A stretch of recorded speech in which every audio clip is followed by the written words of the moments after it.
I know this place. I know where that building is. Really sorry about Magdalene. For the people, you are sorry. You run in hell! I killed her. It's all in your head. И начало!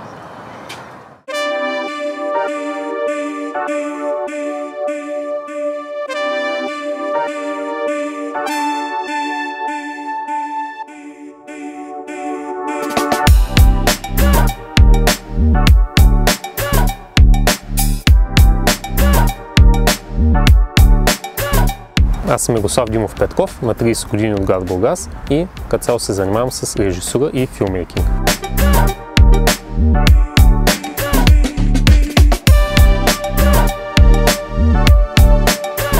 В момента снимаме страничен филм от моята поредица Whispers, Шепоти. Направихме един основен филм и наскоро почнахме да правим един отделен, който се казва Шепоти, истории от Бон Ивър парк, свързане с различни кратки истории на различни изчезнали хора.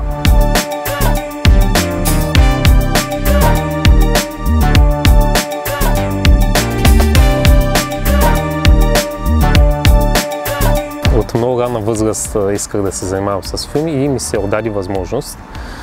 Гавнах я, така да се каже, и почнах да правя филми. Идеята за The Whisper 1, Шепот 1, дойде когато бях видял един филмов фестивал в София на тема за филми на ужасите.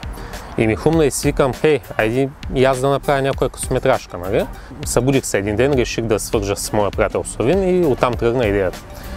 Познавах тогава едно момиче Теодора, която е режисьорката на филмчето, и с нея свързахме и така се роди идеята за Шепота. Една година по-късно реших да направя продължение, Шепота 2. Там го направих с едно момиче Симона Роуз, която се справи страхотно. В същото време, когато написах Шепот 2, имах идеи за Шепот 3, което също беше късометражка. Обаче така, като го отложихме във времето, Симона предложи, вика, добре, не може ли още идеи да му държи за филма, и с многото идеи сценария от 5-6 страници стана 40 страници.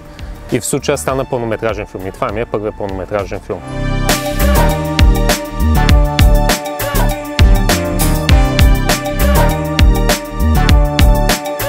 В момента работя с един човек, който се казва Боян Димитров. Той ми е главен актьор и освен главен актьор много така помага зад кулисите с разни неща. В момента в най-новия филм той ще е главното действащо лице в ролята на Джак. Малко несериозно да носи толкова пари, човек, по принцип задния си бок. Ама виж, аз съм широко скроен. Си широко скроен, да.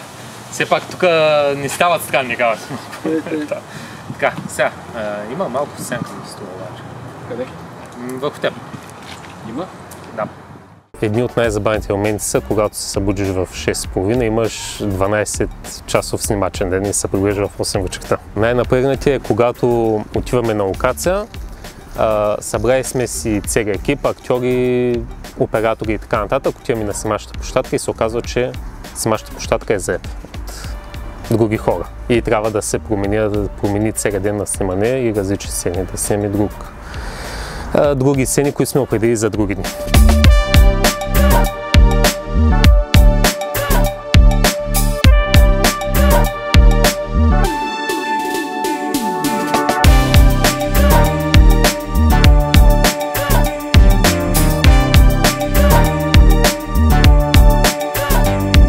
Най-голямата трудност е да може всички, целият екип актьори да ги нагласим за конкретния ден, за конкретния час.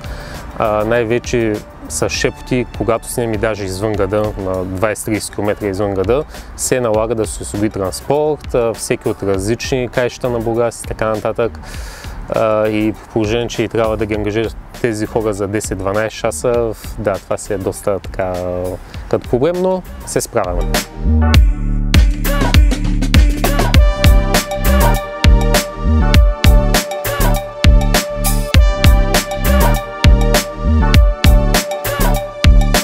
Имам някакви надежди, че може би някой филм, че някога ще бъде прожектиран на някой по-голям екран някъде, но ще видим. Бих посъветвал хората, които тепърва почват да снимат, просто снимайте нещо. Имате камера, има възможности за камера, дори да снима нещо и с телефон. Повечето телефони вече имат и хубави камери. Просто заснимете нещо и оттам почнете.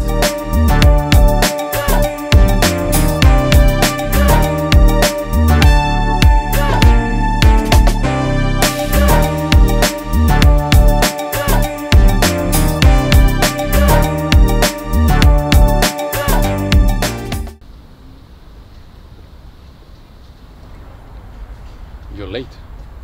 I'm here, ain't I? Do you have it? Yeah, I have it. Payment first.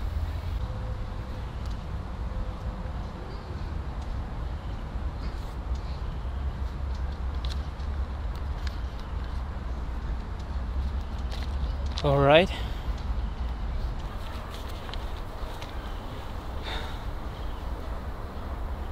All the info that I managed to gather is here. But prepare for some nasty shit.